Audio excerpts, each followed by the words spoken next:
KPCCയുടെ മുൻ അധ്യക്ഷനും മുതിർന്ന കോൺഗ്രസ് നേതാവുമായ രമേശ് ചെന്നിത്തല കഴിഞ്ഞ ദിവസം തിരുവനന്തപുരത്ത് ഒരു വാർത്താ സമ്മേളനം നടത്തി.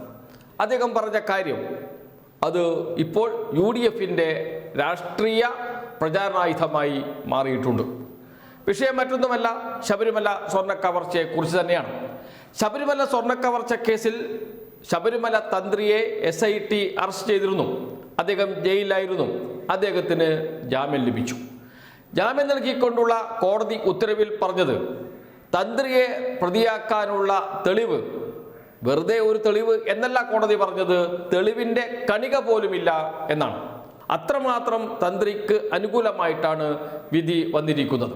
ആ വിധി ചൂണ്ടിക്കാണിച്ചുകൊണ്ട് എന്തിന് തന്ത്രിയെ അറസ്റ്റ് ചെയ്തു, തെളിവിൻ്റെ കണിക പോലുമില്ലെങ്കിൽ എന്തിനാണ് അറസ്റ്റ് ചെയ്തത്, അത് കേസ് അന്വേഷണം വഴിതിരിച്ചു വിടാനാണ്. ഇതിൽ മുഖ്യമന്ത്രിയുടെ ഓഫീസിന് പങ്കുണ്ട്. ഇതാണ് രമേശ് ചെന്നിത്തലയുടെ വാദം. ആ വാദം രാഷ്ട്രീയ ചർച്ചയായി മാറിയിരിക്കുന്നു. നിയമസഭയിൽ UDF അതേ വാദം ഉന്നയിച്ചുകൊണ്ടാണ് ഇന്ന് സഭ ബഹിഷ്കരിച്ചത്. പ്രതിപക്ഷ നേതാവ് പുതുയുഗ യാത്രയിലാണ്. കെ ബാബു പറഞ്ഞത് എന്തിന് ശബരിമല തന്ത്രിയെ അറസ്റ്റ് ചെയ്തു, ശബരിമല തന്ത്രിക്ക് എതിരായി തെളിവില്ല എന്ന് കോടതി കണ്ടെത്തി, അതുകൊണ്ടാണ് ജാമ്യം അനുവദിച്ചത്. അപ്പോൾ സ്വാഭാവികമായും എന്തോ രാഷ്ട്രീയ കളി നടന്നിട്ടുണ്ട് എന്നാണ് കെ ബാബുവിൻ്റെ വാദം. ഇവിടെ ഉയർന്നു വരുന്ന പ്രധാനപ്പെട്ട ഒരു പ്രശ്നം, രമേശ് ചെന്നിത്തല ഉയർത്തിക്കൊണ്ടുവരുന്ന രാഷ്ട്രീയം, ആ രാഷ്ട്രീയം തള്ളാൻ UDFന് കഴിയില്ല. അദ്ദേഹം ഇപ്പോൾ പ്രചാരണ സമിതിയുടെ ചെയർമാനാണ്. അതുകൊണ്ട് തന്നെ പ്രചാരണം ഏത് ദിശയിൽ മുന്നോട്ട് പോകണം എന്നതിനെക്കുറിച്ചുള്ള കൃത്യമായ ധാരണ അദ്ദേഹത്തിനുണ്ട്. അദ്ദേഹത്തിൻ്റെ രാഷ്ട്രീയ പ്രവർത്തന പരിചയം അതൊരു വലിയ മുതൽക്കൂട്ട് തന്നെയാണ്. നേരെ അപ്പുറത്ത് കനകൊലുവിൻ്റെ സിദ്ധാന്തം അനുസരിച്ചാണ് മുന്നോട്ട് പോകുന്നത് VD സതീശൻ. കനകൊലു മുന്നോട്ട് വെക്കുന്ന പ്രവർത്തന രീതിയുണ്ട്. നിരന്തരം കള്ളം ആവർത്തിച്ച് പറഞ്ഞുകൊണ്ടേയിരിക്കുക എന്നതാണ്. അത് UDFന് തിരിച്ചടിയായി മാറുകയാണ്.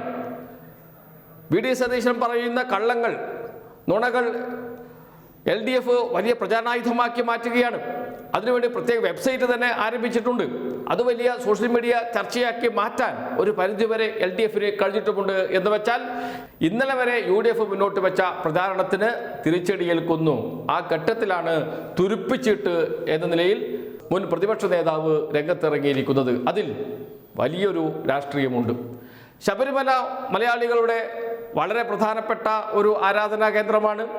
വൈകാരികമായി വളരെ അടുപ്പമുണ്ട് ശബരിമലയോട് കേരളത്തിലെ വിശ്വാസികൾക്ക്. ആ ശബരിമലയെ കളങ്കപ്പെടുത്താൻ ശ്രമിച്ചു, തന്ത്രിയെ തന്നെ അകാരണമായി അറസ്റ്റ് ചെയ്തു എന്ന് പറഞ്ഞാൽ ഈ ശബരിമലയെ സ്നേഹിക്കുന്ന വിശ്വാസികളായ വോട്ടർമാരിൽ സ്വാധീനം ചെലുത്താൻ കഴിയും. അത് വലിയ തോതിൽ UDFന് ഗുണം ചെയ്യും, പ്രത്യേകിച്ച് തെക്കൻ കേരളത്തിൽ. വടക്കൻ കേരളത്തിൽ UDFന് മേൽക്കൈയുണ്ട്, മുസ്ലിം ലീഗിൻ്റെ പിന്തുണ ഉണ്ടായതുകൊണ്ട്. എന്നാൽ തെക്കൻ കേരളത്തിൽ അങ്ങനെയല്ല. മുസ്ലിം ലീഗിൻ്റെ ജമാഅത്തെ ഇസ്ലാമിയുടെ പിന്തുണ വലിയ തോതിൽ തിരിച്ചടി ഉണ്ടാക്കും തെക്കൻ കേരളത്തിൽ എന്ന് മനസ്സിലാക്കി കൃത്യമായി രാഷ്ട്രീയ തുരുപ്പിച്ചിട്ട് മുന്നോട്ട് വെക്കുകയാണ് രമേശ് ചെന്നിത്തല ചെയ്തിരിക്കുന്നത്. അതുകൊണ്ട് തന്നെ രമേശ് ചെന്നിത്തല ഉയർത്തിയ വാദം ഏറ്റെടുക്കാതിരിക്കാൻ UDFന് കഴിയില്ല. UDFനെ രാഷ്ട്രീയമായി നയിക്കുന്നത് രമേശ് ചെന്നിത്തലയാണ് എന്നതിലേക്കാണ് കാര്യങ്ങൾ പോകുന്നത്.